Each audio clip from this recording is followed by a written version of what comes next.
Bonjour à tous et bienvenue dans cette capsule sur les transferts thermiques lors d'un changement d'état. Au cours des changements d'état à température constante, un corps pur absorbe ou libère de l'énergie thermique. Lorsqu'il fond, qu'il se vaporise ou qu'il se sublime, il gagne de l'énergie thermique apportée par le milieu extérieur. A l'inverse, lorsqu'il se liquéfie, qu'il se solidifie ou qu'il se condense, le corps qui change d'état perd de l'énergie thermique au profit du milieu extérieur. Si on considère le système suivant, le corps pur, qui capte de l'énergie thermique au milieu extérieur, à ce moment-là, le système gagne de l'énergie. La transformation est dite endothermique, du grec endon, en dedans. Si un corps pur libère de l'énergie thermique vers le milieu extérieur, le système perd de l'énergie. La transformation est alors dite exothermique. Par convention, on notera un transfert d'énergie thermique grand Q, compté positivement si l'énergie est absorbée par le système et négativement si l'énergie est libérée par le système. Ainsi, lors d'une fusion, d'une vaporisation ou d'une sublimation, le désordre augmente et l'espèce chimique capte de l'énergie au milieu extérieur tandis que l'énergie du milieu extérieur va diminuer. La transformation est endothermique, le milieu extérieur se refroidit.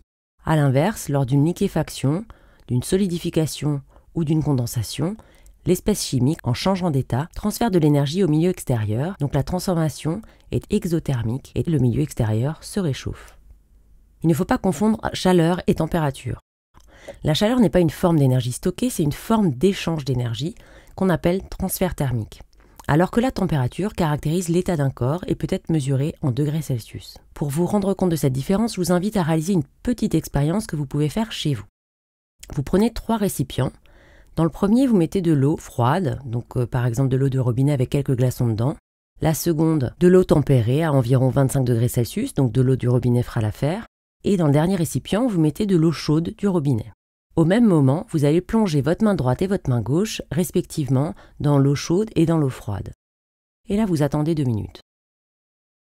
Vous plongez vos 2 mains dans l'eau tempérée.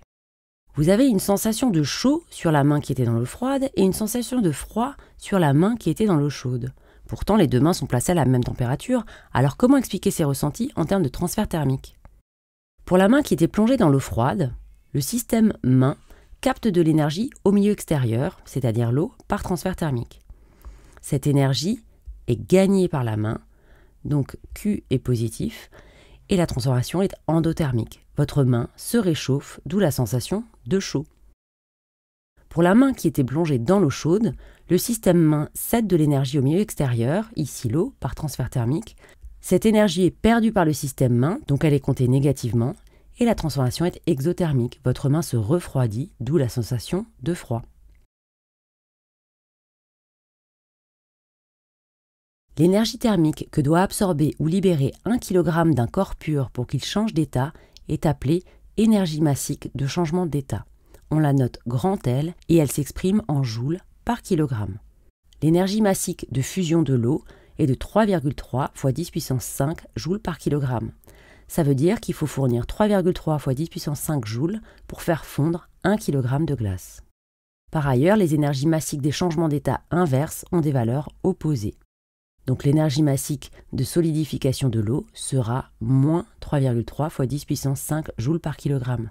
Ça veut dire que si 1 kg d'eau se solidifie, il va libérer vers le milieu extérieur 3,3 × 10 puissance 5 joules. L'énergie thermique transférée ne sert pas à modifier la température, mais à réaliser la transformation physique. Aucune variation de température n'est observée lors d'un changement d'état. L'énergie thermique Q échangée avec l'extérieur lors du changement d'état d'un corps pur de masse M est proportionnelle à la masse du corps qui subit la transformation. L'énergie thermique transférée est égale à la masse du corps pur fois l'énergie massique de changement d'état. La masse du corps pur est exprimée en kilogrammes, l'énergie massique de changement d'état en joules par kilogramme et l'énergie thermique transférée est exprimée en joules. On pourra par exemple vous demander de calculer l'énergie Q nécessaire pour faire passer une masse de 50 g d'eau liquide à l'état vapeur. On vous donnera l'énergie massique de la vaporisation de l'eau. Les énergies massiques seront toujours données, elles ne sont pas à connaître. On vous demande de calculer l'énergie, on vous donne la masse, exprimée en grammes, il faudra la convertir en kilogrammes, et on vous donne l'énergie massique de changement d'état. En kilojoules par kilogramme, il faudra également la convertir en joules par kilogramme. On utilise la formule énergie thermique transférée est égale à la masse fois l'énergie massique de vaporisation, 50 grammes qu'on convertit en kilogrammes, multiplié par l'énergie massique de vaporisation de l'eau en joules par kilogramme, ce qui nous donne 1,13 fois 10 puissance 5 joules, ou autrement dit 113 kJ. Pour vaporiser 50 grammes d'eau liquide, il faut lui fournir une énergie Q de 113 kJ. Ce qu'il faut retenir de cette capsule. Vous devez être capable d'identifier le sens du transfert thermique lors d'un changement d'état et le relier au terme exothermique ou endothermique. Vous devez être capable d'exploiter la relation entre l'énergie transférée Q lors d'un changement d'état et l'énergie massique de changement d'état grand L de l'espèce. Enfin, vous devez savoir que l'énergie échangée Q est proportionnelle à la masse M de l'espèce qui change d'état. Il faudra donc 2 fois plus d'énergie pour faire fondre 2 kg de glace par rapport à 1 kg de glace. Voilà, c'est tout pour aujourd'hui. J'espère que vous avez tout compris et je vous dis à bientôt pour une prochaine capsule.